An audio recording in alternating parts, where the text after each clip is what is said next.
నమస్తే, welcome to Shri paper news. ముందుగా headlines. గృహ నిర్మాణ శాఖపై ముఖ్యమంత్రి నారా చంద్రబాబు నాయుడు సమీక్ష.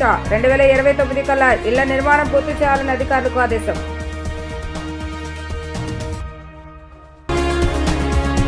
ఆక్వా రంగ నిపుణులతో మంత్రి నారా లోకేష్ భేటీ. ఆక్వా రైతులకు ప్రభుత్వం అండగా ఉంటుందని వ్యాఖ్య. ముఖ్యమంత్రి నారా చంద్రబాబు నాయుడు అధ్యక్షతన ప్రారంభమైన ఏపీ కేబినెట్ పలు కీలక అంశాలపై చర్చ.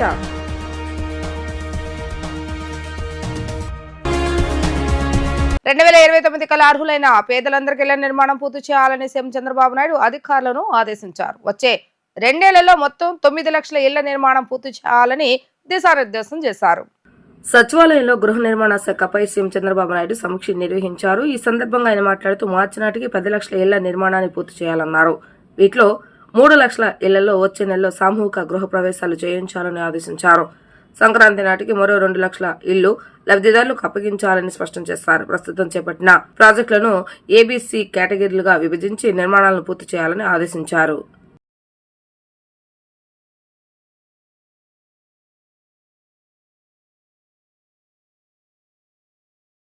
రాష్ట్రంలో ఆక్వా రంగానికి అన్ని విధాలుగా అండగా నిలుస్తామని మంత్రి నారా లోకేష్ స్పష్టం చేశారు. ఇప్పటికే ఆక్వా ఎగుమతులపై అమెరికా 25% సుంకాలను విధించిందని అన్నారు. మరో 25% సుంకాలు పెంచే ప్రమాదం కూడా ఉందని ఆయన స్పష్టం చేశారు. అమెరికా ప్రతీకార సుంకాల నేపథ్యంలో రాష్ట్రంలో ఆక్వా రంగం ఎదుర్కొంటున్న సమస్యలపై చర్చించుకునేందుకు గుంటూరు జిల్లా ఉండవల్లి నివాసంలో మంత్రి లోకేష్, వ్యవసాయ మంత్రి అచ్చెన్నాయుడు నేతృత్వంలో ఆక్వా కల్చర్ అడ్వైజరీ కమిటీ సమావేశం జరిగింది. ఈ భేటీలో ఆక్వా ఎగుమతిదారులు, ప్రాసెసింగ్ యూనిట్ల యజమానులు, రైతులు, ఫీడ్ సంస్థలు, హెచ్చరిస్ యజమానులు, అధికారులు పాల్గొన్నారు. ఈ సందర్భంగా మంత్రి లోకేష్ మాట్లాడుతూ ఆక్వా రైతుల సమస్యల పరిష్కారం కోసం ఐక్యంగా కృషి చేద్దామని పిలుపునిచ్చారు. సంక్షోభాన్ని అవకాశంగా మలుచుకుందామని సీఎం కూడా ఈ అంశంపై ప్రత్యేక దృష్టి సారించారని ఆయన పేర్కొన్నారు. ముఖ్యమంత్రి నారా చంద్రబాబు నాయుడు అధ్యక్షతన ఏపీ కేబినెట్ సమావేశం ప్రారంభమైంది. సిఆర్డీ ప్రతిపాదనలకు కేబినెట్ ఆమోదం తెలిపింది. సిఆర్డీ పరిధిలో అభివృద్ధికి సంబంధించి ప్రతిపాదనలు 904 కోట్లతో రాజధాని గ్రామాల్లో అభివృద్ధి పనులు, మౌలిక వసతుల కల్పనకు కేబినెట్ ఆమోదం తెలిపింది. జిల్లాల పునర్విభజన, జిల్లా పేర్ల మార్పు, కొత్త జిల్లాల ఏర్పాటుకు సంబంధించి కేబినెట్ లో చర్చించారు. కొన్ని సంస్థలకు భూ కేటాయింపులకు సంబంధించి కేబినెట్ లో నిర్ణయం తీసుకుంటుంది.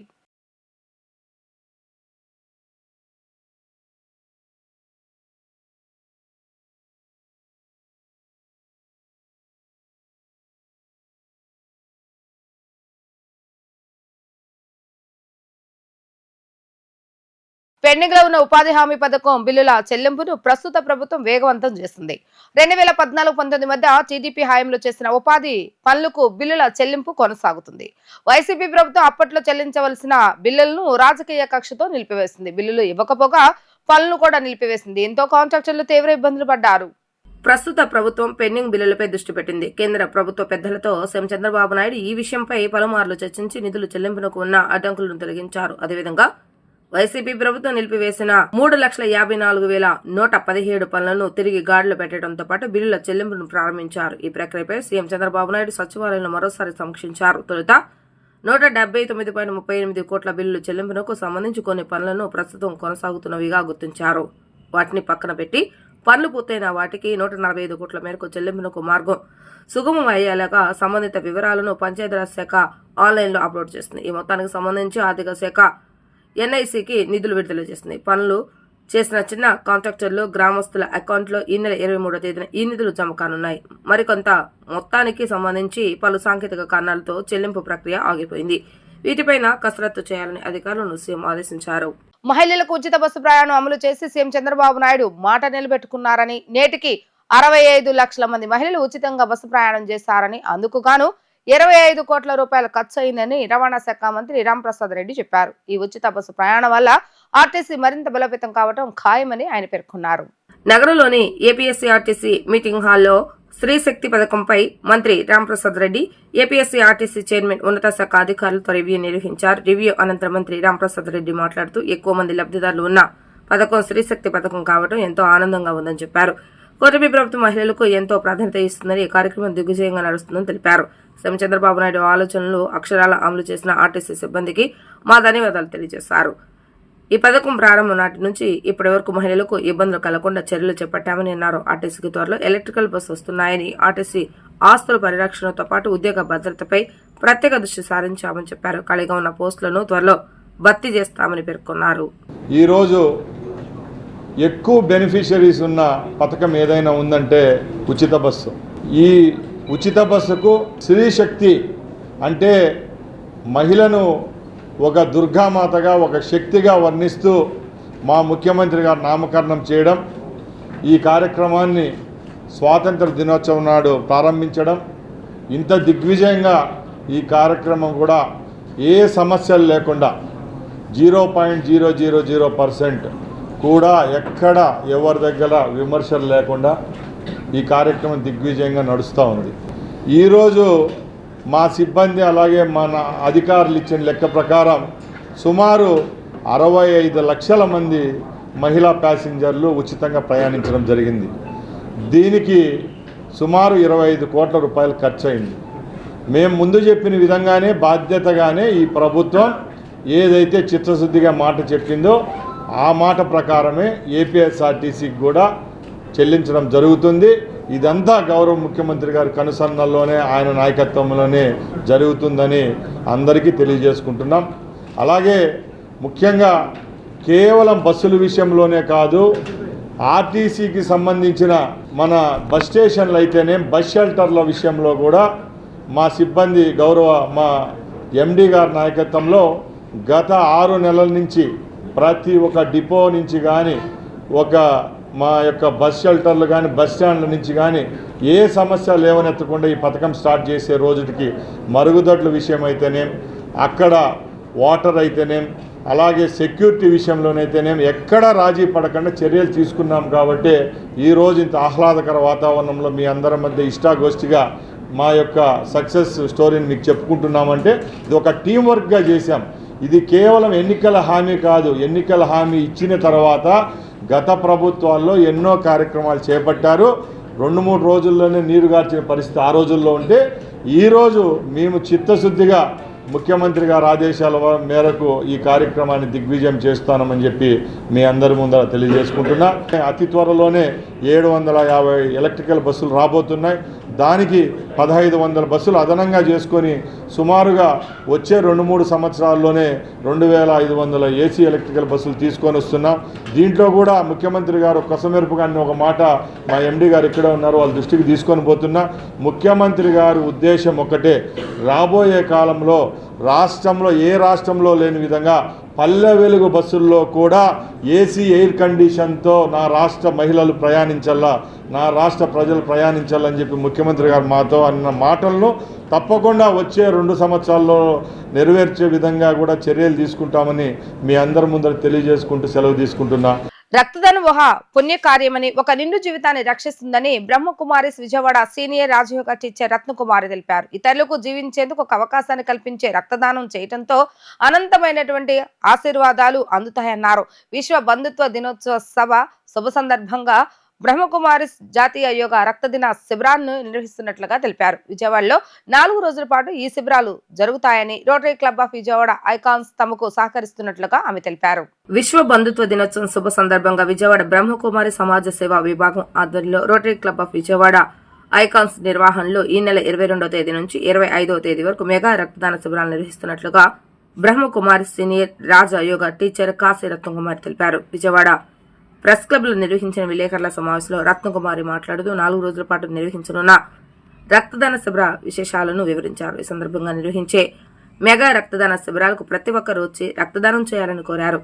Rotary club of Vijayawada icons అధ్యక్షులు బి సురేన్ బాబు మాట్లాడుతూ రక్తదానానికి సాటి మరొకటి లేదని, తమ క్లబ్ ఆధ్వర్యంలో రక్తదాన శిబిరాలు ఏర్పాటు చేసి రక్తాన్ని సేకరించి ఆపదలో ఉన్నవారికి అందిస్తున్నట్లుగా తెలిపారు. ఈ నెల 22వ తేదీన గవర్నర్పేటలోని ఇండియన్ మెడికల్ అసోసియేషన్ హాల్లో ఉదయం 8 గంటల నుంచి 4 గంటల వరకు ప్రధాన శిబిరం జరుగుతుందన్నారు.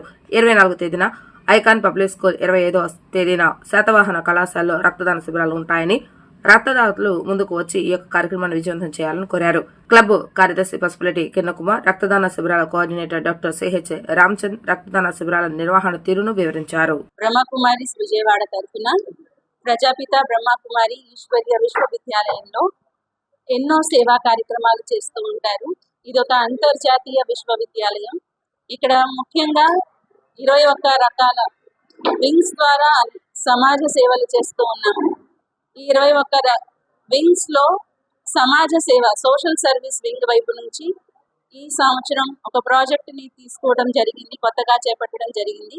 ఇందులో భాగంగా ఆగస్టు 25వ తారీఖున బ్రహ్మకుమారిస్ ముఖ్యమైనటువంటి చీఫ్ దారి ప్రకాష్ మణి గారి 18వ పుణ్య స్మృతి దినోత్సవం సందర్భంగా సమాజ సేవ వాళ్ళు మెగా రక్తదాన శిబిరాన్ని ఏర్పాటు చేయడం జరిగింది.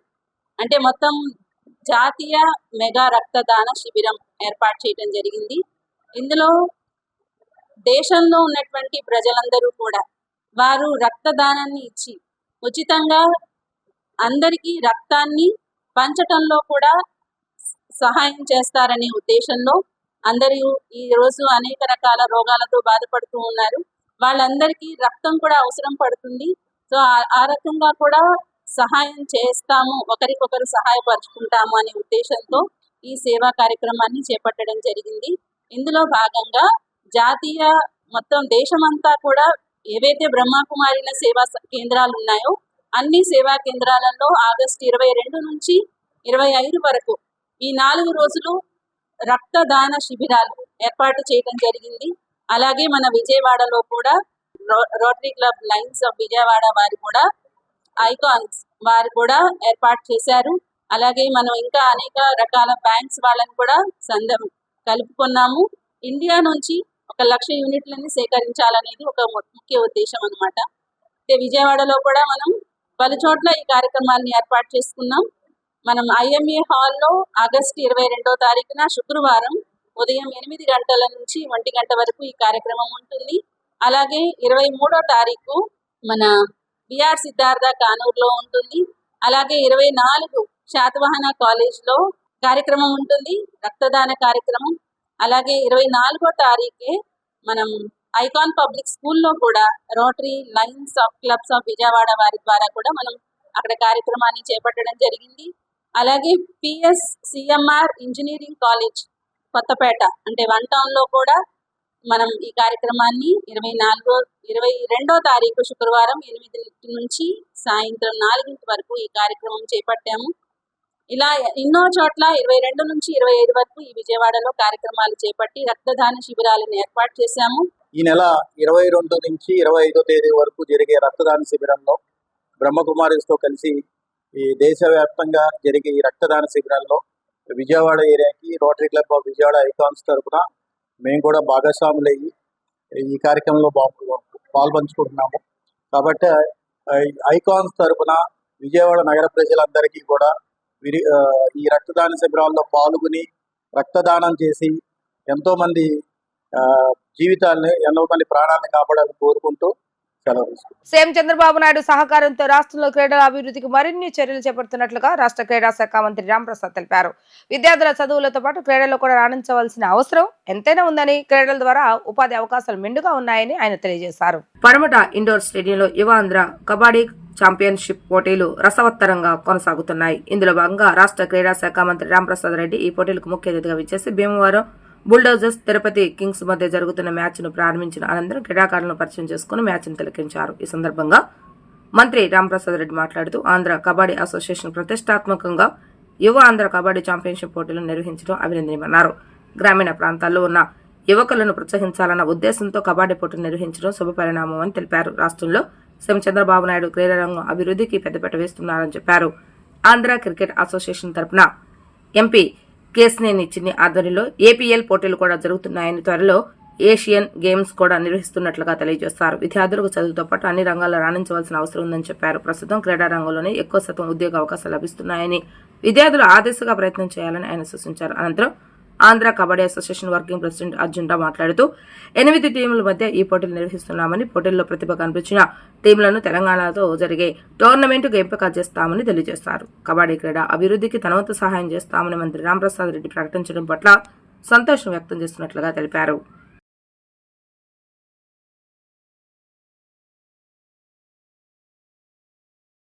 విజయవాడలో జరుగుతున్న యువాంధ్ర కబడ్డీ లీగ్ నిర్వర్తిస్తున్న యాజమాన్యానికి ఆంధ్రప్రదేశ్ స్పోర్ట్స్ అథారిటీ తరఫున, క్రీడా శాఖ తరఫున ధన్యవాదాలు తెలియజేసుకుంటున్నా. ఎందుకంటే రాష్ట్రంలో క్రీడలను అభివృద్ధి చేసే మార్గంలో ఈరోజు ఎన్నో సంస్థలు క్రీడాకారులకు అవకాశం కల్పిస్తున్నాయి. దానిలో భాగంగానే ఈరోజు యువ ఏదైతే ఫౌండేషన్ ఉందో వాళ్ళ ద్వారా ఇక్కడ అవకాశం కల్పించడం, దీని ద్వారా సుమారు 2 తెలుగు రాష్ట్రాల్లో అంటే టోటల్గా 8 టీంలు పార్టిసిపేట్ చేయడం, ఇక్కడ పార్టిసిపేట్ చేసిన క్రీడాకారులకు ఫైనాన్షియల్ ఇన్సెంటివ్స్ అయితేనేం, ఇక్కడ వాళ్ళకు వసతి సౌకర్యాలు, అలాగే అన్ని విధాలా వాళ్ళని ప్రోత్సహిస్తున్న యాజమాన్యానికి మరొకసారి నా తరఫున శుభాకాంక్షలు తెలియజేసుకుంటున్నా. ముఖ్య క్రీడాకారులకు నేను ఒకటే చెప్తున్నా, చదివే కాదు క్రీడలపై మమకారంతో ఎవరైతే ముందుకెళ్తారో వాళ్ళ భవిష్యత్తు కూడా బాగుంటుంది. ఈరోజు రాష్ట్ర ప్రభుత్వం కానీ కేంద్ర ప్రభుత్వం కానీ క్రీడల కోటాను పెంచడం ద్వారా ఉద్యోగ అవకాశాల్లో మెరుగైన అవకాశాలు వస్తున్నాయి. దాన్ని సద్వినియోగం చేసుకోండి. అలాగే ముఖ్యంగా ఈ అసోసియేషన్స్ వాళ్ళకు కూడా నేను ధన్యవాదాలు తెలియజేసుకుంటున్నా. ఈరోజు ప్రభుత్వం తరపునే కాకుండా ప్రభుత్వానికి ప్యారలల్గా ఈవెంట్స్ అరేంజ్ చేస్తున్నారు. ముఖ్యంగా కబడ్డీ, క్రికెట్, ఖోఖో అనుకోండి, ఇంకా మిగతా గేమ్స్లో కూడా వాళ్ళు ఇచ్చిన ప్రోత్సాహం ఇంత అంత కాదు. ఎందరో పేద క్రీడాకారులకు సిఎస్ఆర్ ఫండ్స్ ద్వారా అయితేనే పెద్ద మంచి రిప్యూటెడ్ కంపెనీస్లో వాళ్ళు ఇచ్చిన ప్రోత్సాహం ద్వారా ఈరోజు ఎందరో ఆణిముత్యాలను ఈ రాష్ట్రం చవి చూస్తూ ఉంది. ముఖ్యంగా వాళ్ళందరికీ నా తరపున ధన్యవాదాలు తెలియజేసుకుంటూ, ఇలాంటి కార్యక్రమాలు ప్రోత్సహిస్తున్న వారికి ప్రభుత్వం ఎప్పుడూ అండదండలు ఉంటాయి. ముఖ్యంగా ఈరోజు ఈ కార్యక్రమాన్ని నిర్వర్తిస్తున్న సోదరులు శ్రీకాంత్ గారికి నా తరపున మరొకసారి శుభాకాంక్షలు తెలియజేసుకుంటూ సెలవు తీసుకుంటున్నా. ఎలవేట్ ఇండియా స్పోర్ట్స్ వారి సౌజన్యంతో ఆంధ్ర కబడ్డీ అసోసియేషన్ సర్వసభ్య సమావేశం ఈ యువ ఆంధ్ర కబడ్డీ ఛాంపియన్షిప్ని గత 15వ తారీఖు నుంచి కూడా ఇక్కడ నిర్వహించడం జరుగుతుంది. దాదాపుగా రాష్ట్రంలో ఉన్న ముఖ్య క్రీడాకారులందరినీ కూడా సెలెక్ట్ చేసి బెస్ట్ 8 టీమ్స్ని ఆంధ్ర పక్షాన్ని తీసుకొని ఈ యొక్క కబడ్డీ లీగ్ స్టార్ట్ చేయడం జరుగుతుంది. ఇది ఈ నెల 25వ తారీఖు వరకు ఇక్కడే రోజుకి 5 మ్యాచ్లు డే టైంలో జరుగుతాయి. దీంట్లో బెస్ట్ 4 టీమ్స్ని మళ్ళీ సెలెక్ట్ చేస్తాం. అదేవిధంగా ఇదే పద్ధతిలో తెలంగాణలో కూడా 8 టీములు వాళ్ళు అక్కడ ఆర్గనైజ్ చేస్తారు. అక్కడి నుంచి 4 టీమ్స్ వస్తాయి. అప్పుడు తెలుగు కబడ్డీ లీగ్ ఆంధ్ర నుంచి 4, హైదరాబాద్ నుంచి 4 టీములు, 8 టీములతోటి తెలుగు కబడ్డీ లీగ్ ఫిబ్రవరి 2026 సంవత్సరంలో జరుగుద్ది. దీనికి సంబంధించి ఆంధ్రప్రదేశ్ కబడ్డీ సంఘం పక్షాన మంచి క్రీడాకారులను తయారు చేయాలని ఉద్దేశంతో, అదేవిధంగా మన భారతదేశానికి సెలెక్ట్ అవడానికి ఇలాంటి లీగ్ మ్యాచెస్ చాలా దోహదపడతాయి. దాని పక్షానే పేద కబడ్డీ క్రీడాకారులు కూడా ఫైనాన్షియల్గా బెనిఫిట్ అవుతుంది. దీని ద్వారా కొన్ని డిపార్ట్మెంట్స్ కూడా మంచి ప్లేయర్ సెలెక్ట్ చేసుకొని దాని ద్వారా రిక్రూట్మెంట్ కూడా ఇవ్వడం జరుగుతుంది.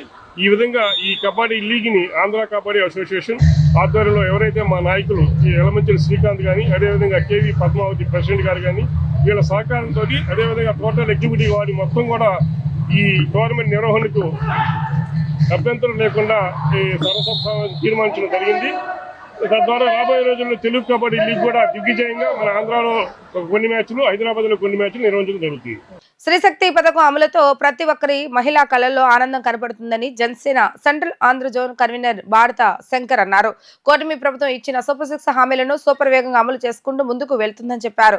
రాష్ట్ర ప్రజల ఆనందం తట్టుకోలేక మాజీ ముఖ్యమంత్రి వైఎస్ జగన్మోహన్ రెడ్డి అసత్య ప్రచారాలకు పూనుకుంటున్నారని మండిపడ్డారు. కూటమి ప్రభుత్వం మహిళల కోసం అమలు చేస్తున్న శ్రీశక్తి పథకంలో భాగంగా Janasena central Andhra zone convener Badata Shankar Vijayawada Pandit Nehru bus stand వద్దకు వెళ్లి అక్కడ మహిళలతో కాసేపు ముచ్చటించి వారికి చాక్లెట్లు పంచిపెట్టారు. ఈ సందర్భంగా పలువురు మహిళలు ఉచిత బస్సు ప్రయాణ సౌకర్యాన్ని అందించినందుకు కూటమి ప్రభుత్వానికి ధన్యవాదాలు తెలిపారు. అనంతరం బాడత శంకర్ మాట్లాడుతూ ఎన్నికల ముందు కూటమి ఇచ్చిన సూపర్ 6 హామీలను సూపర్వేగంగా అమలు చేస్తుందని అన్నారు. పేద ప్రజలకు అండగా నిలుస్తూ ఒక్కొక్క పథకాన్ని వరుసగా అమలు చేస్తూ ప్రభుత్వం ముందుకు వెళ్తుందని స్పష్టం చేశారు. రాష్ట్ర వ్యాప్తంగా మహిళలకు ఉచిత బస్సు ప్రయాణ సౌకర్యం కల్పించడం ద్వారా వారి కళలో ఆనందం కల్పిస్తుందని పేర్కొన్నారు. మాజీ ముఖ్యమంత్రి పులివెందుల ఎమ్మెల్యే జగన్మోహన్ రెడ్డిపై అమరావతి మునిగిపోతుందంటే అసత్య ప్రచారం చేస్తూ ప్రజల గందరగోళం సృష్టించే ప్రయత్నం చేస్తున్నారని ఆగ్రహం వ్యక్తం చేస్తారు. అధికారంలో ఉన్న 5 ఏళ్లు అమరావతిని పూర్తిగా నిర్లక్ష్యం చేసి అమరావతి ఆగిపోయేలా చేస్తారని వ్యాఖ్యానించారు. అంతేకాక ఇసుక, మద్యం, మట్టి అక్రమాలతో రాష్ట్ర ఆర్థిక వ్యవస్థను పూర్తిగా దెబ్బతీశారని ఆరోపించారు. ఇందుకే జరిగిన ఎన్నికల్లో ప్రజలు జగన్ కు తగిన బుద్ధి చెప్పారని, రాబోయే స్థానిక సంస్థ ఎన్నికల్లో కూడా ప్రజలు మరోసారి బుద్ధి చెప్పేందుకు సిద్ధంగా ఉన్నారని బాడిత శంకర్ స్పష్టం చేశారు. ఫ్రీ బస్ ఎలా ఉంది? రోజు వెళ్తావా? ఎప్పుడైనా వెళ్తావా?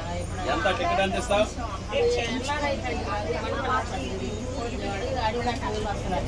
ఓకే, ఇంకా రోజు ఫ్రీగా వెళ్ళచ్చు.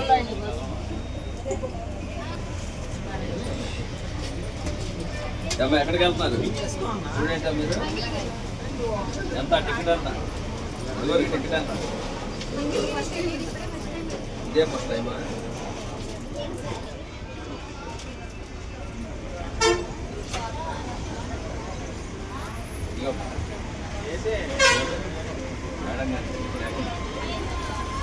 ఇదివరకు ఎంత ఇచ్చేవాళ్ళు? ఇగో నాన్న, ఏ ఊరు? ఇదివరకు వెళ్ళారా? 70 రూపాయలు ఇప్పుడు కలిసి వచ్చింది.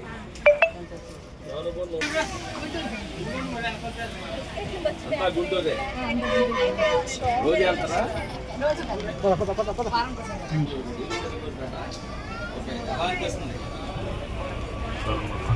సూపర్ 6 పథకాల్లో ఫ్రీ బస్సు సూపర్ సక్సెస్ గా కొనసాగుతుంది.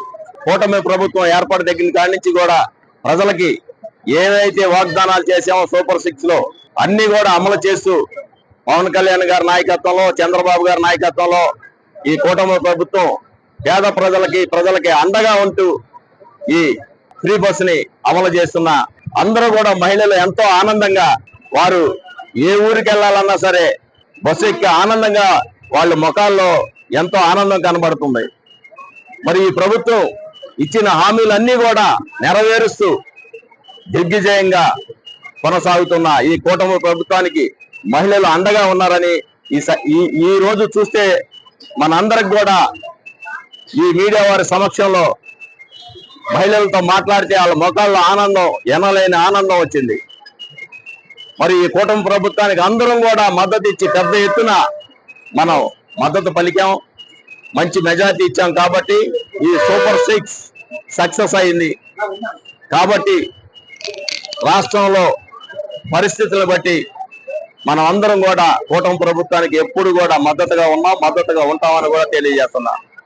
మరి జగన్మోహన్ రెడ్డి గారు విష ప్రచారం చేస్తూ అమరావతి మునిగిపోయింది, అమరావతిలో నీళ్లు వచ్చినాయని వాళ్ళకున్న మీడియా పేపర్లతోనే, మీడియాలతోనే ఈ రాష్ట్రాన్ని మళ్ళీ అబద్ధాలకి తీసుకెళ్లడం కోసం జగన్ రెడ్డి తప్పుడు ప్రచారం చేస్తున్నాడు. మరి నీకు అమరావతి వద్దో కావాలో చెప్పాలే తప్ప ఇక్కడ వాటర్ ఉంది, అక్కడ వాటర్ ఉంది, నీ డబ్బా పేపర్తో ఎన్ని అబద్ధాలు చెప్తున్నట్టే అన్ని అబద్ధాలు చెప్పావు. గతంలో ఈ ప్రజల్ని దోచుకు తిని మందు ద్వారా, ఇసుక ద్వారా, మట్టి ద్వారా ఎంతో దోపిడీ చేసి ఈ రాష్ట్రాన్ని అల్లకుల్లాలం చేసిన జగన్ రెడ్డి మళ్ళీ అమరావతి మీద విష ప్రచారం చేస్తున్నావు. ఈ రాష్ట్ర ప్రజలు అందరూ కూడా మాకు మద్దతు ఇచ్చి పెద్ద ఎత్తున గెలిపించారు. ఎందుకు? నువ్వు చేసిన అరాచకాలకే ఇంత మద్దతు ఇచ్చారు. పవన్ కళ్యాణ్ గారి నాయకత్వంలో మేమందరం కూడా పనిచేసి మళ్ళీ రాష్ట్రానికి నీ పేరు కూడా తలవనేయకుండా చేసే రోజులు దగ్గరలోనే ఉన్నాయి. నిన్ను ఈ రాష్ట్రాన్ని నుంచి తరిమి కొట్టినా నీకు బుద్ధి రాలేదు. 3 రాజధానులు అన్నావు. ఈ రాజధానిలో ఉన్న మట్టి, ఇసుక, కంకరం అన్ని దోపిడీ చేశావు, దొంగతనం చేశావు. మళ్ళీ అమరావతి మీద తప్పుడు పేలాపలు పేలుతున్నావు. కాబట్టి నీకు ఈ రాష్ట్రం నుంచి తరివేసిన బుద్ధి రాలేదు. కాబట్టి తొందరలో స్థానిక సంస్థ ఎన్నికల్లో కూడా నీకు తగిన గుణపాఠం చెప్తారని కూడా ఈ సందర్భంగా తెలియజేస్తూ ప్రజలందరూ కూడా కూటమి ప్రభుత్వం మద్దతు ఇచ్చారు. మద్దతు ఇచ్చినందుకు వారికి ధన్యవాదాలు తెలియజేస్తున్నారు. వార్తలు ముగించే ముందు హెడ్లైన్స్ మరొకసారి. గృహ నిర్మాణ శాఖపై ముఖ్యమంత్రి నారా చంద్రబాబు నాయుడు సమీక్ష. 2029 కల్లా ఇళ్ల నిర్మాణం పూర్తి చేయాలని అధికారులకు ఆదేశం.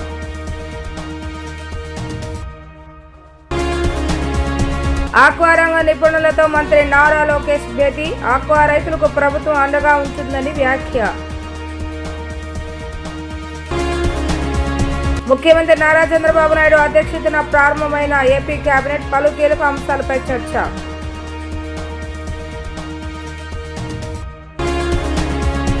ఇవి ఈ రోజు వార్తా విశేషాలు. మళ్ళా తిరిగి ప్రసారమయ్యే వార్తలో మళ్ళీ కలుద్దాం. అంతవరకు సెలవు. నమస్కారం.